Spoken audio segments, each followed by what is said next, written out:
کیا سمجھ رہے ہیں؟ گزشتہ 2 روز سے ہم دیکھ رہے ہیں جس طرح بھارت کی جانب سے یہ ہتھ کنڈے استعمال کیے جا رہے ہیں. اب تو یہ اسکرپٹ سب کو رٹ چکا ہے, صرف کردار تبدیل ہو جاتے ہیں لیکن جو اسکرپٹ ہے وہ وہی کا وہی رہتا ہے. اب تو ان کے اپنے عوام کھڑے ہو گئے ہیں کہ بھائی بس کر دو اور ہمیں جینے دو. کیا سمجھ رہے ہیں کس طرح کے سٹیپس پاکستان کو مزید لینے چاہیے؟ آج دوپہر میں بڑا اہم اجلاس ہوا ہے جس کے بعد بڑے اہم فیصلے بھی لیے گئے ہیں. آپ نے جو ابتدائی گفتگو کی ہے اس کے حوالے سے جو میں بھی آپ سے گزارش کرنا چاہتا ہوں, بات یہ ہے کہ مودی کو اپنے انٹرنل پریشر دیں. وہ جب پچھلا الیکشن ہوا جو ابھی صاحب کا, تو وہ کہتا تھا جی آپ کی بات 400 پار, اس پر میجارٹی بھی نہیں دے سکا, اس کو کولیشن گورنمنٹ بنانی پڑی. تو کولیشن گورنمنٹ مودی کے لیے کبھی ذہن میں آتی نہیں, اس کو وہ کبھی اس پر اطمینان نہیں رکھتا. اب آج دیکھیں آپ کے بہار میں الیکشن ہو رہا ہے, تو صبح اس میں جو کل کی بات ہے تو ابھی پہنچا بہار اور پاکستان کے خلاف جو ہے نا وہ انتہائی جو ہے نا وہ گفتگو کر رہا ہے. تو یہ وہ الیکشن کے حوالے سے ہے, جیسا پلوامہ میں ہوا تھا, اس کو فائدہ ہوا اس کا, اس نے وہ جنرل الیکشن جیتا, بڑی بھاری ایکسٹیج سے جیتا اس نے.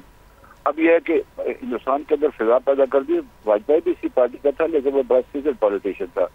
یہ کتاب پسند ہے اور اس کی بڑی سوچ چھوٹی ہے. ساتھ وہ امت شاہ اور وہ دفاع اس کا اور شاید چیف منسٹر ایک دو اس کے ساتھ اس نے اتر پردیش کر دی ہے.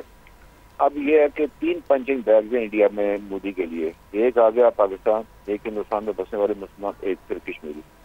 اب آج یہ جو کچھ ہوا ہے اس کا سارا جو ہے نا وہ مسلمانوں پر, ہندوستان کے مسلمانوں پر, پاکستان پر, کشمیریوں پر.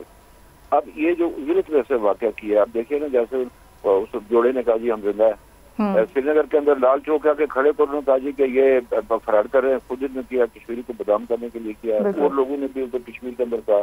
اچھا ابھی مکھنڈے ان کے ایک سابق کا جج ہے سپریم کورٹ کے, اس کا میں انٹرویو دیکھ رہا تھا. اس نے کہا کہ پاکستان کب ہے اس کے پیچھے, اور ہندوستان کے اندر یہ جو سابقہ فوجی جرنیل ہے یہ اور کچھ اور نام یہاں جو سوڈو انٹلیکچوئلز ہیں وہ جو کہہ رہے ہیں حملہ کر دو, مار دو, یہ کر دو, وہ کر دو, کیسے ہوگا یہ؟ ایسے تو نہیں بات ہوتی ہے. ہندوستان کے اندر بھی سینئر ایلیمنٹ ہے, لیکن جو اس کا یہ بریگیڈ ہے نا سوشل میڈیا کا, اس نے پورے انڈیا کو اس پر ہائی جیک کیا ہوا ہے.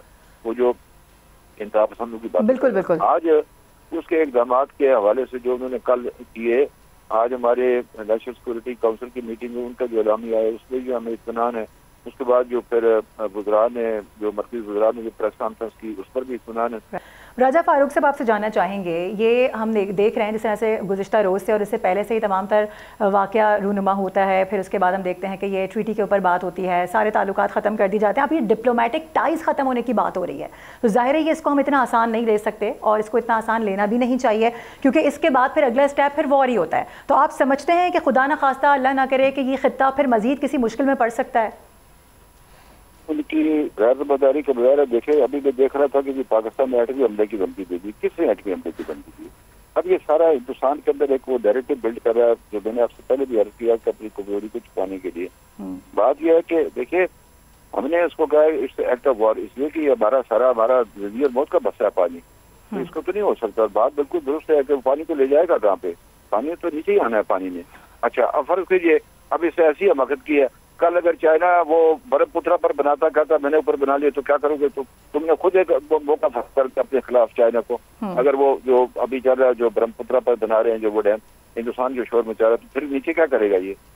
تو گزارش یہ ہے کہ یہ بات چیزیں ایسی ہوتی ہیں کہ جو بڑی نازک ہوتی ہے, بڑی حساس ہوتی ہے. اچھا دلچسپ بات ہے جو ڈیمارش انہوں نے ہمارے اس کو کونسل اس کو دیا, ہمارے نازل امور کو دیا, اس میں اس کا ذکر ہی نہیں ہے کہ جی ہم اس سے الگ ہو گئے.